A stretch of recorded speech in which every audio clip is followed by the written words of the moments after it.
of what our service was like when I lived in the barracks and then moved out of the barracks and became an officer before the assassination of Talbot. Mhm. And I seen the 9 years, the evolution of the armed forces of Liberia to what it is today. So I was really, I was hurt that we didn't celebrate the Armed Forces Day. But I want to say the president of Liberia, Honorable Joseph Boakai, made the right decision. Now, as an old army man, we also want to call him the commander in chief of the armed forces. Absolutely, Okay. commander in chief of the Armed Forces of Liberia made the Mhm. right decision Mhm. when the Armed Forces Day celebration were called off to take care of the issues with the wives. Yeah, there were some disturbances. Yeah, Yeah. that was where you know we have ears that Mhm. are still open. Being an old security man, so people Okay. tell me a lot of stuff. So we're not really going to go into security issues No, here. I'm As a not. matter of But I'm fact, telling you, the president has announced an investigation into the different yes, things, and so we're not yes, going to go that road. I agree. Okay. But what I was saying is that the fear that I had, many people didn't have it because they didn't know what was going to happen or what was actually happening on the ground. So I believe the president made the right decision. He called it off, and then he accepted the resignation of General General Johnson. Johnson, a Okay. fine, astute military man. I don't know the details of what happened, but in my opinion, he was one of the finest army officers. But General Johnson, in the interest of the country, also resigned for the sake of the country. So we were able to resolve that issue. But the underlying issues are still there. You look at the armed forces, the wives, Mhm. quote unquote, The wives are wives of the armed protesting. forces. Right. Yeah, they raise issues that I didn't believe would be being raised at this point because many of you, the young people now, they don't know the history. Those Mhm. of us that have been around for a long time, we have seen a lot of things Because the happen. president explained that the wives told him why they were unhappy. Yes, Okay. and some of the things to talk about.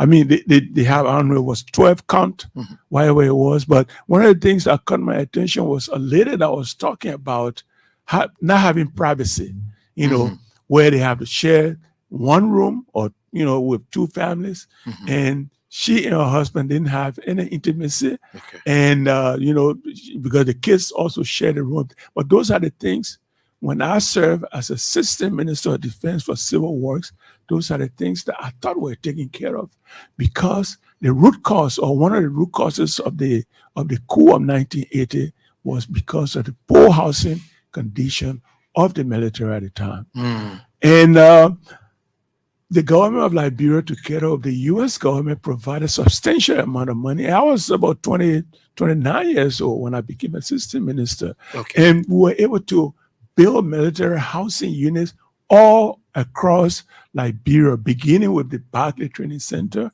Mhm. then Sheffield, then we went to Todi. Todi, we had camp. How do you call it? We have the Second Battalion. Mhm. Then we have the Tottenham Military Academy. Then we have Naima, Camp Jackson. Mhm. Then we have all of the subdivisions of Liberia. We built military housing units there. Okay. Some of the buildings are still standing today. If you go to Sanikole, for example, you will see a few of the buildings standing up. Mhm. You go to Vonjama, those buildings are still there. But I was surprised to know that the people, or the inhabitants of Sheffield, or which is not EBK, didn't have EBK. military housing, and that was surprising to me because we built first class military barracks in Sheffield. Mhm. The buildings were there. Enlisted men were entitled to 2 bedrooms, okay, in a low sitting place. Mhm. Okay, officers, senior, junior officers are entitled to 3 bedrooms, and so the buildings are still there. I designed those But I buildings. think the EBK is still there. The Yeah, but, barracks is still but the there. women are complaining. So how come are they complaining? Were the buildings demolished? I don't know. Okay. And then we built water system, because we wanted the army to live like, their counterparts in other I countries. wouldn't I wouldn't agree with that because I really heard one of the ladies in one of the videos say that the commander in chief will not enter the barracks. So the barracks is still there. So Yeah. we probably need to go and find out what is this claim? And I'm happy that the president has said they will look into their matters. Absolutely, I agree. And what I want to suggest to the president, His Excellency Jose Yuman Boaka, And is that Commander in Chief of the Commander Armed in Chief of the Forces. Armed Forces of Nigeria. I'm sorry, I keep leaving that out, but that investigation should be holistic. Mm. You know, because it shouldn't be. It shouldn't just whitewash it. Look at the Brunel Commission. Okay, I want to go back because I know the history of Liberia a little bit.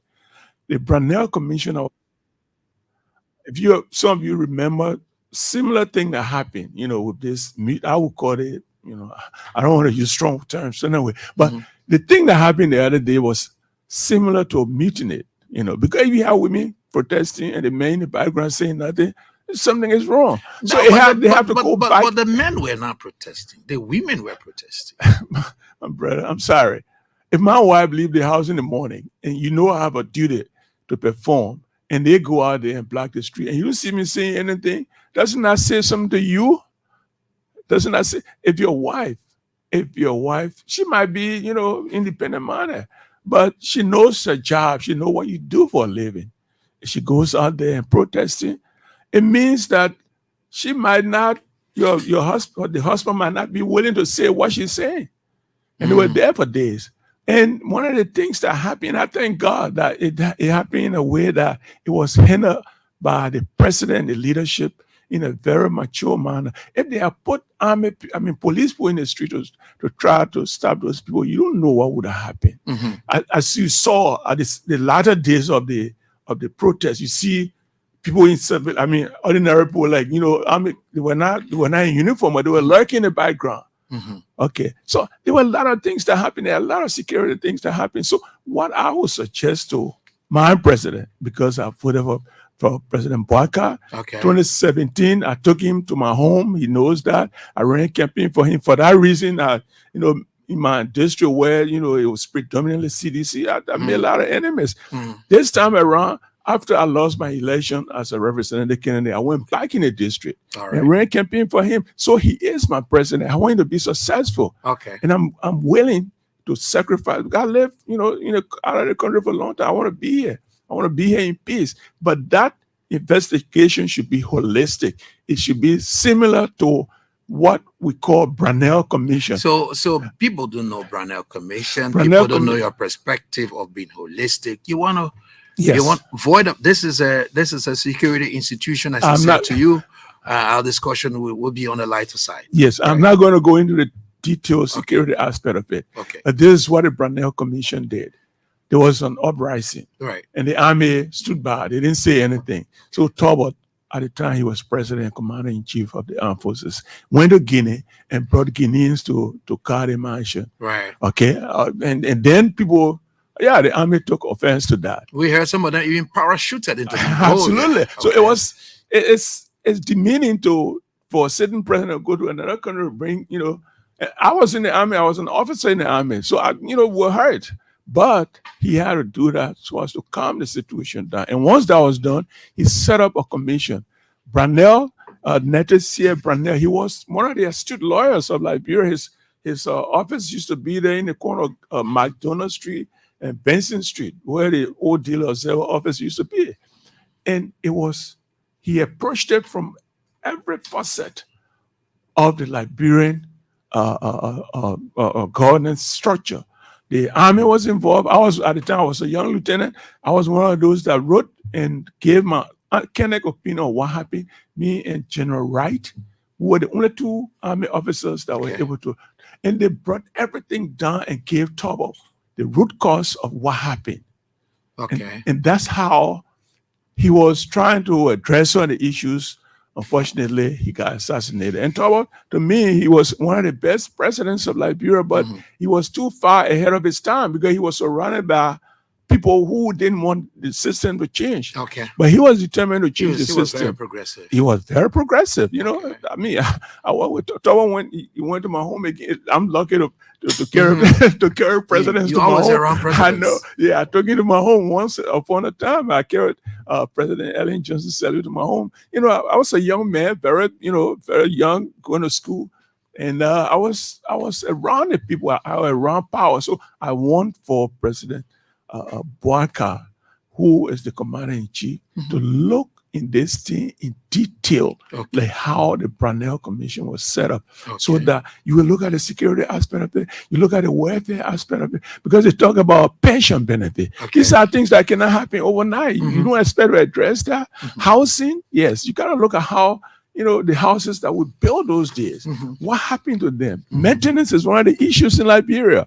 Maintenance is one of the issues. If that's the issue of Probably the maintenance, population of the army then and today. I and all of can't say whether the army that time was smaller than the army today. I can't say those that. are the things that need to be looked into. Yeah, I don't know that, but I know we have military housing units all over. Shefflin and Shefflin were one of the best barracks. They call the post So it's now exchange. EBK. EBK. I'm Edward sorry. B. and KCB. Yes, EBK was one of the best developed. But when we were building, we called it Shefflin. Yeah, So yeah, I used to yeah. that. We had a post exchange where people bought goods at duty free, and it was vibrant, Okay. very vibrant. So now we have a new army, which is the force of good, and these young people that are leading the army are well qualified.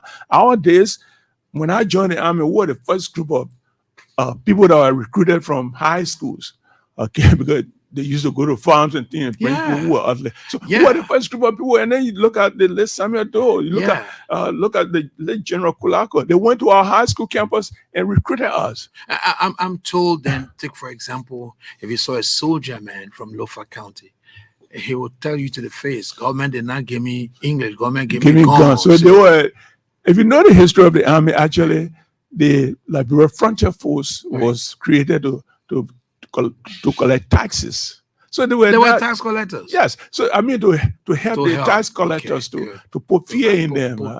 Yeah. So you wear you wear army uniform, you get in town, you want to pay tax, you see the service, you're scared. So that's how it was. And they have the M1, they say, government give me coin, they didn't give me English. Because that M1 is that one bullet at a time. Yeah. Government give me gun, government didn't give me So English. it was brutal. So when the transition to our caliber of people, that's when you started seeing people, who are later entering into the army and even advancing themselves. They even said the army was almost like consigned to specific counties.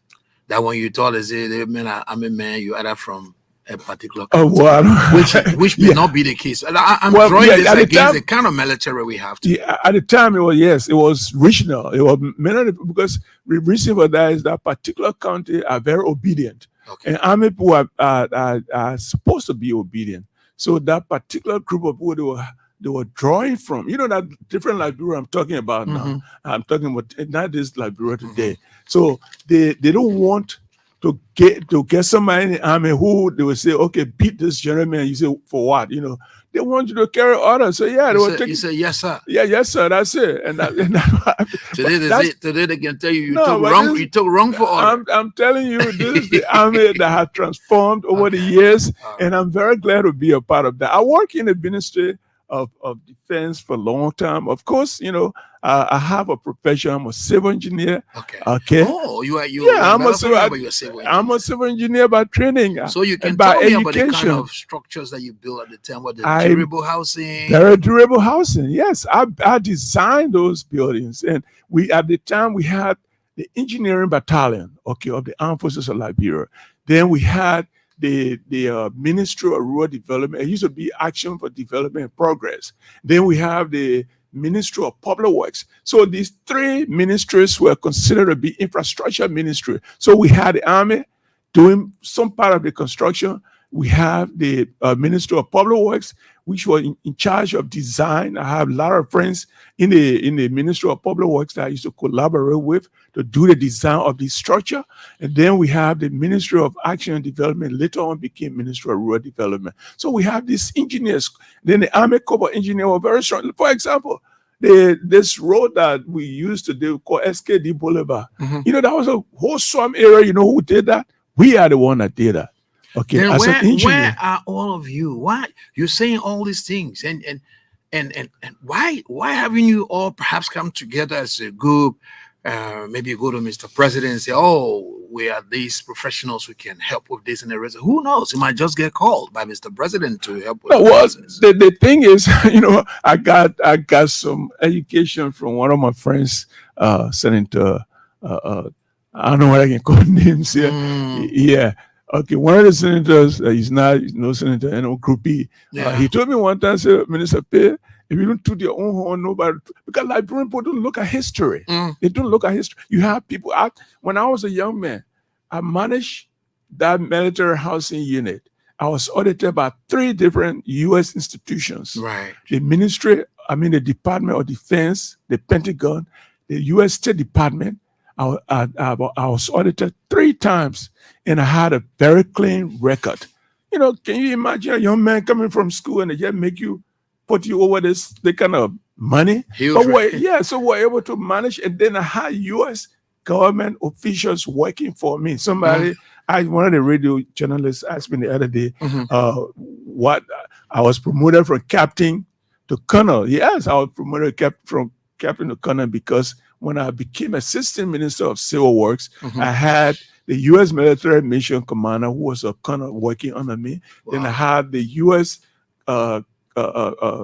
Government sent the engineer that were working with us as my advisors. Okay. So in the army, they say assignment is greater than rank. Yep. I was a captain, but I had these colonels working for me, reporting to me. So what President Doe did was that he promoted me from captain to colonel. That's how I became colonel. Okay. See, all then right. I cannot carry myself. I made some effort the last time when I saw how serious the security situation was. I crashed in and gave some information to people. Yeah. And we are where we are today. But certainly we don't expect the president to know everything at every time. He could even forget. Definitely, there will have to be a way for the president to know that people like you and your kind are still around and are willing to assist. Yeah, I worked when I came from the States. Okay, the first part of my life was in the military. Okay, then during my career, the 540 building, the Ministry of Defense complex that you see over there, that was demolished a few years back. That construction was done by us. Saka, he was a good engineer at the Ministry of Public Works. Okay. I was from the Ministry of Defense. Then we have Eric Cox. He had a private, architecture company. We put that document together, went to Israel, engaged Yonah International, and they came and built a state-of-the-art Ministry of Defense. There are a lot of things in our building, that were in our building there of security nature. But unfortunately, they decided to break it down. But our building was, even if it were not being used for a Ministry of Defense, it would have been used for other purposes. But it was destroyed. And that money that the Israeli government used was from the logs they were extracting from Sino. It was a swap arrangement. Okay. And we built that. Then the roads, all the roads that you think about in Liberia, there's not a road in this country that I didn't have impact in. You go to the southeast, Barclayville, going from Barclayville to Belwen. There's a Billy Bridge that is still there today. I built that bridge when I was assistant minister. Okay. Then there's a Billy Bridge between Toeta and Sale in Nima County. I built. You go to lower, I don't know, it's upper or lower Bon County, right, where you call Nama, Yowie, Belekwa, all those feeder roads, we built them as, army engineers. Then, before I got appointed as assistant minister, they sent me to Golo to build the Golo Bele Yala Road. Okay. And that's where I was when I was appointed. So, during the latter part of my years, President Doe sent me to Nima County to be superintendent. And that's where I was when the war came. And I was able to mitigate the effect of the war because of my administrative skills. Okay. I worked with the Nima Legislative Caucus then. David Tour was the chairman. He was a senator, but I led that. And we went through a whole lot of crisis situation. And as a result of that, my parents were killed. So I had to leave to go out of the country. So I stayed away from Liberia for almost 20 years. And while there, I was working for an engineering company called Landmark Engineering Survey Corporation. When President Johnson came, right, Ellen Johnson, because I was even scared to think about Liberia because of what happened to my personal experience. My sympathy. Yes. I mean, I'm done with that. Right. So when I came back, when President Johnson went to the States, she was the guest of David Strauss, one of the prominent sons of Tampa, and we met President Johnson. And whose name is David Strauss College? Exactly. Yeah. So we met.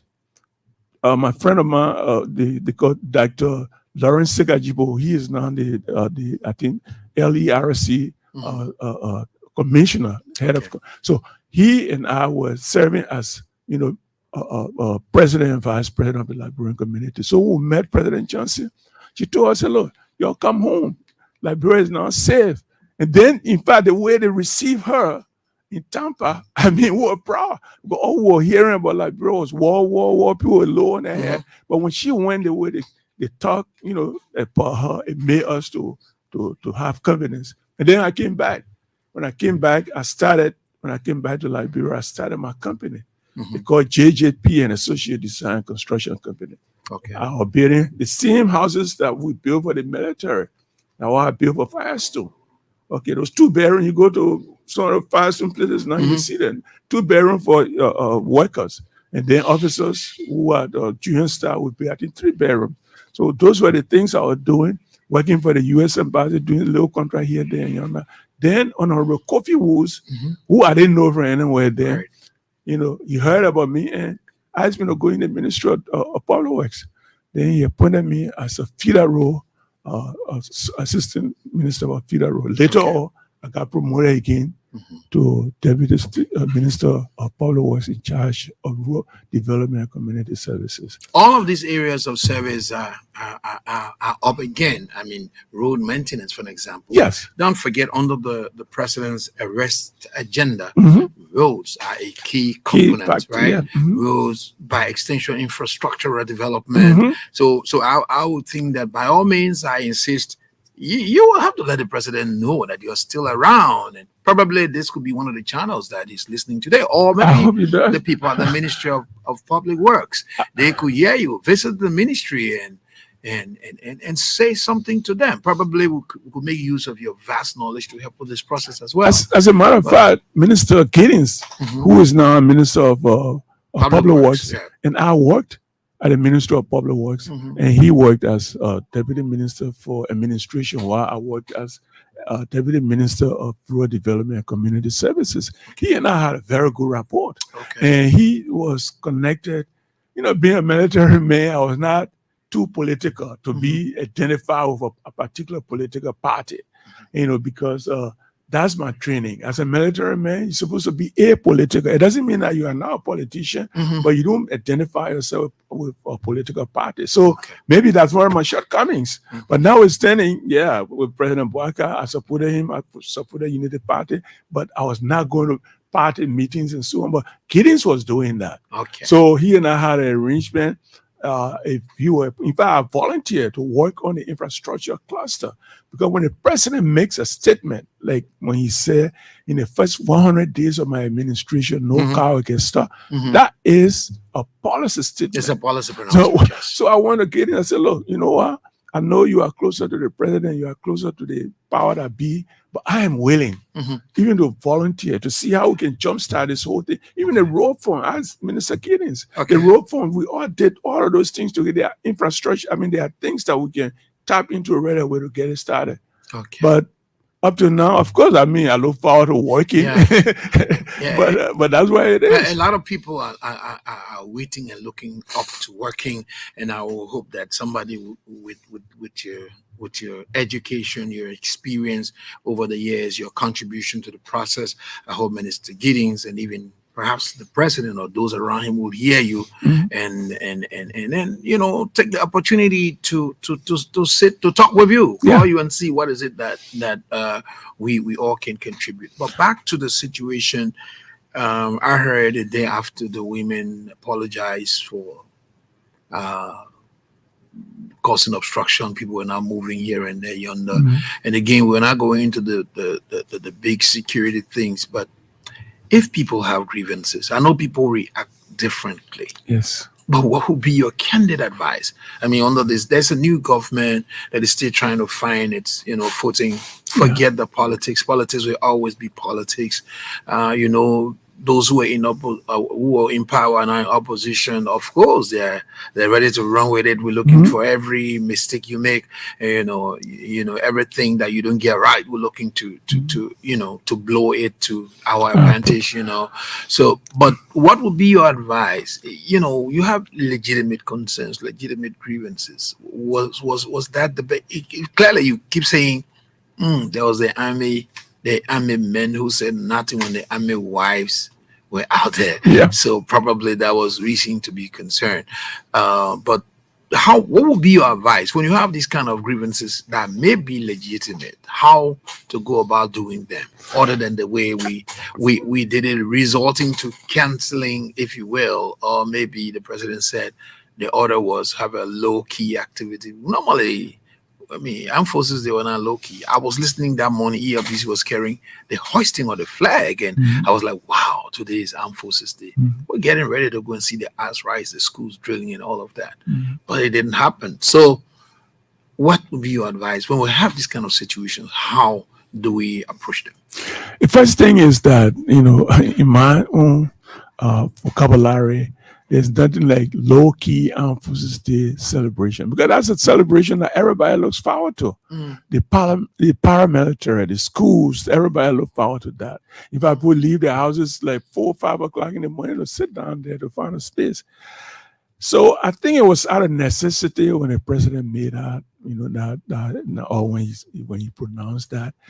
But, the thing about our country, unfortunately, it has been so polarized politically that they politicized everything. People forget to know that if this country goes up in flame again, it's not going to be, this is a unity party, people that we're going to go after, or the CDC people, or the other political party. It's going to be Liberians. As a matter of fact, when the war started, just let me take it back. The history of the war, when it started, they thought it was just going to be in Nima County. Okay? It was going to be the Crown and the Q and the Mandingos. Guess what? It spread over Liberia. So, of course, there's a new government that came in, and people want to score political points. These things that the women listed, they're not yesterday. They happened a long time ago, or these things have been existing for a long time. But why now when the government is still in the formation stage? So those are things that need to be addressed. Then personally, I'm sorry, I'm not criticizing any branch of government, but you have 3 branches of government for the check and balance of the other, for the good of the country. If you have an issue that is being brought forward, before the confirmation process, the House of Elders, which is the Senate, okay, should have said at least a day aside, call the women and talk to them. What's happening? Okay, that's what I would have done. I mean, that's what I would have done.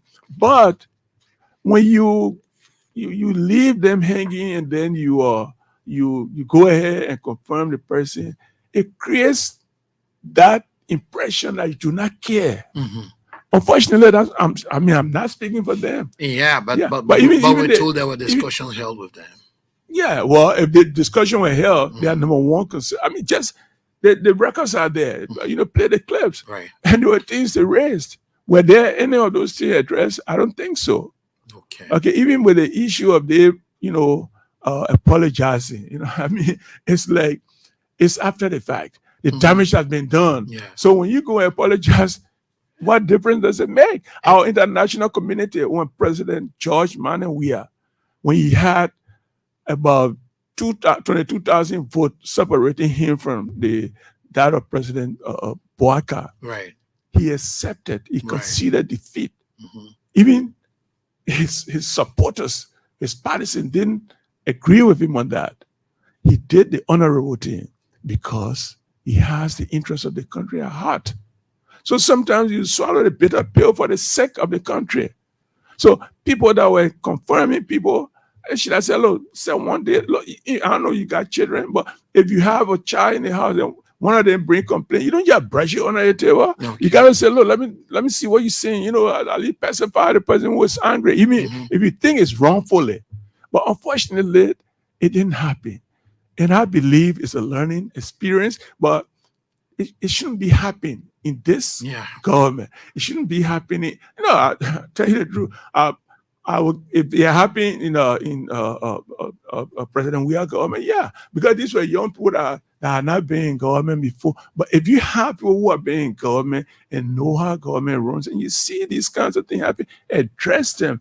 The sign of, you know, of weakness is not by considering, you know, the right thing to do. The president did the honorable thing. Okay. He's not weak. He's very strong. Right. And General Johnson was not weak. Yeah. General Johnson is very strong. General Johnson tendered his resignation. He did that resignation in the interest of the country. And that's the best thing to do. So people say, oh, it's a weak year. It will open Pandora box. No, that's not the case. The president did the right thing. And I'm in support of that. Okay. And I applaud him for that. I applaud General Johnson for saving us. Yeah, Mr. Jackson Pay, former Deputy Minister, Ministry of Public Works, former AFL. You got a lot of formers behind you. I know. We other formers have left. Former Representative Kennedy from Yuma County. By the way, are you coming back 2029 to try again? you know what? I can't even speak to that right now. I live one day at a time. That's how it is. But still doing consultation. Yeah, this guy who is the representative, Honorable Glikia, I consider him to be a very good friend, and I have a tendency, according to my child or my son or my daughter, because of the age factor, he and I had a relationship. Okay. So he's going to do a good job. Okay. I'm sure that what he didn't do before that, I wanted to replace him. You know, he probably would do better. So, you know, probably people are out there wanting to interact with you. So we're going to go to the lines now, open the line and take a few calls. Sure. So you can call us on 0881 106507. 0881 106507. It's not our usual number, but because of a kind of challenge we're having, we're using that number this morning. Only the MTN number 0881 106507. Call and say a word, ask a question. First caller on our line. We're going to go to the line. Good morning, caller. Tell me your name and where you're calling from. Good morning to you. And let me say a very good morning to your studio guests. Yep. My name is Mark Wilson. I'm calling you from Painesville. Okay, Mark. Yeah. The first thing is, you know, listening to your studio guests, I'm so impressed. You know, in those days, the education that people got there and then, it was so good. The man, when he speaks, you know, it warms my heart. You know, the way he pronounces the words, even though that's not the issue, I'm just so impressed. But coming to the issue of the public works, I would like to suggest something to Minister Giddens and to him, if you guys can forward that. You see red light?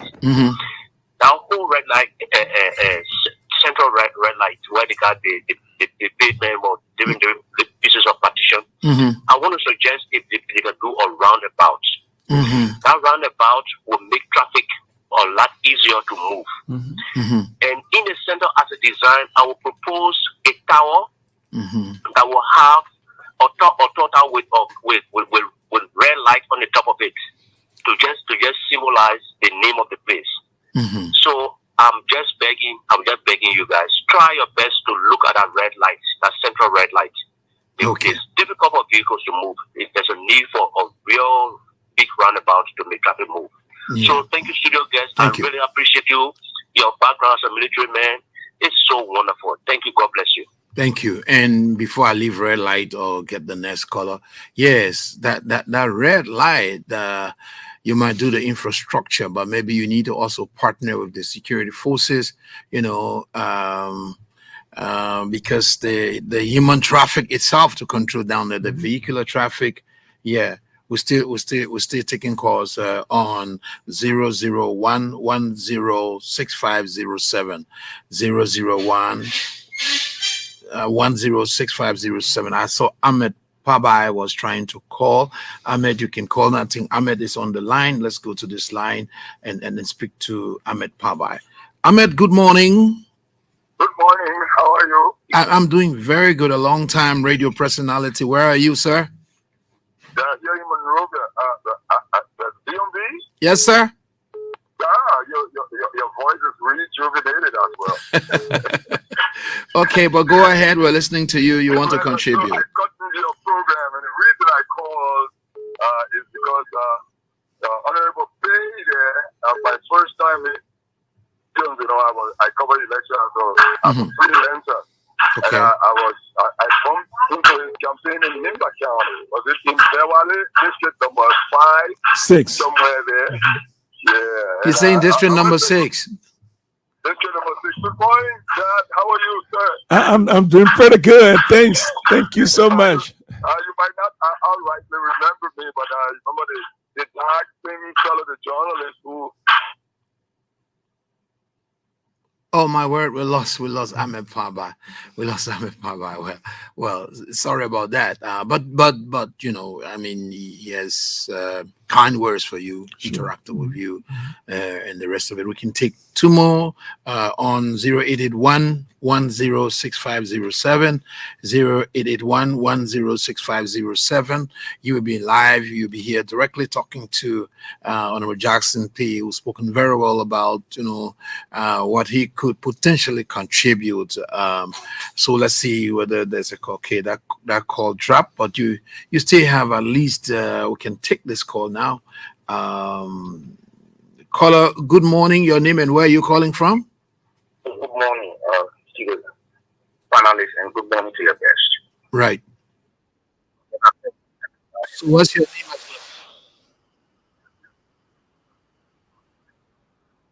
again? Good morning, Mr. P. Good morning. Fine.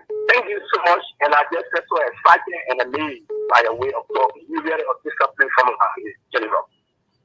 You hear the kind and softness of your voice.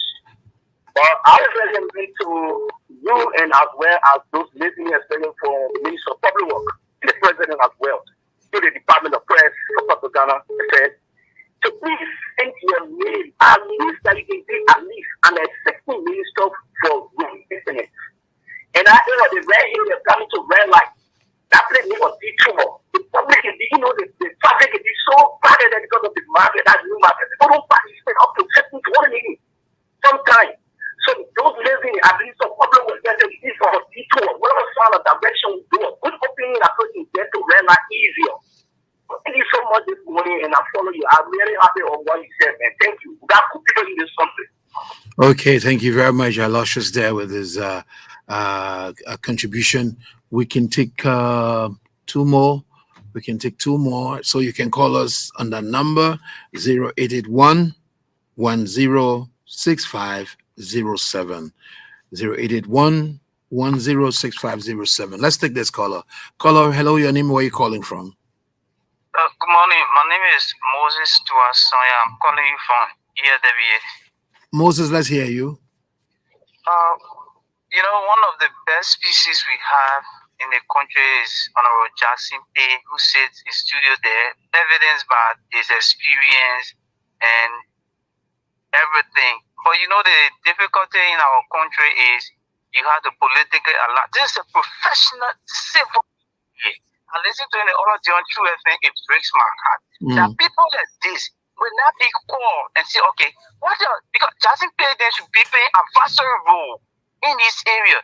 If you today call the public works minister and as he gets there, Roland Giddings, I beg you, the Ministry of Public Works should oversee all engineering activity about GSA and even the army. So since Jackson P there are around, please, these people should not be here.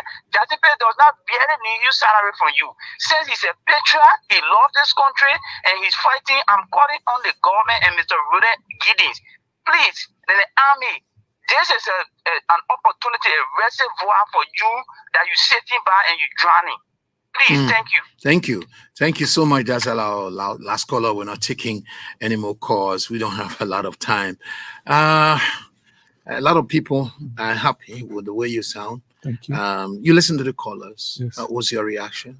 I'm very happy to hear some of the complimentary. In fact, everything that was said was very complimentary. So that is to say, I try my very best, and that's who I am. You go to Public Works, the young people that are there, those that work with me, we see a lot of good things about me. As a matter of fact, when the appointment was going on, people, the whole of Public Works, they were looking forward to seeing me. But you know what? Life doesn't go the way you expect it sometimes. So just in case you're fortunate to get it, somebody already said, please help with red light. Another guy said, please help with red hair. I was talking. We don't have a lot of time to summarize. Oh, okay. I'm sorry. Okay. So I'm glad that people say a lot of good things about me. Yeah, red light. Mr. Giddens is a very capable man. And then Prince Tama, if you remember, Prince Tama is the deputy minister, right? Yeah, deputy minister for technical services. Okay. Now he and I used to have a program here on EFBC they call Engineering You. So he and I had a program. He's very capable. Those people who are there now, the ministers, the assistant minister and directors who are there now, including the RIU, they are capable of doing things that they're supposed to do. I agree 100% with that issue of the roundabout. The cheapest traffic control is roundabout. Okay. Those are the things that you can do that control it. So roundabouts, overhead. Yeah, overhead, okay. Roundabout, especially the market over there. Yeah. It needs a roundabout, but it needs a more overhead, elevated road than the roundabout. Because like we are setting our ways. That red light that you can carry a gun and move with, they'll come by next year. Okay. So the best thing is to put an overhead, a pathway, a bridge, elevated road. So we have we have to now take your part in comments. Yeah, the same is true for across the bridge. Okay. The same is true for across the bridge. That portion of the road between Gabriel Tucker all the way to, I think, Douala, it's actually below the sea level. So I don't care what kind of engineering work you do there, it's going to have. So it needs to be re-engineered. It has to be re-engineered. And my suggestion is to have that area elevated. Those are the things. So, Jackson, but it requires money, though. We have to find time again for you. Thank you so much for coming. Thank you. Former Public Works Minister, plenty former AFL, former representative candidate. Okay, former superintendent. Thank you very much for coming. Yeah. Let me say thank you for those of you who call. Those who did not call, you can call the next time we're here. Thanks to everybody who contributed, those who helped me out in the studio this morning. Again, my name is Anthony Vawa, and let's be here tomorrow morning when Taga will be here. Probably I will just come and hide behind him. Have a great day from Peaceville.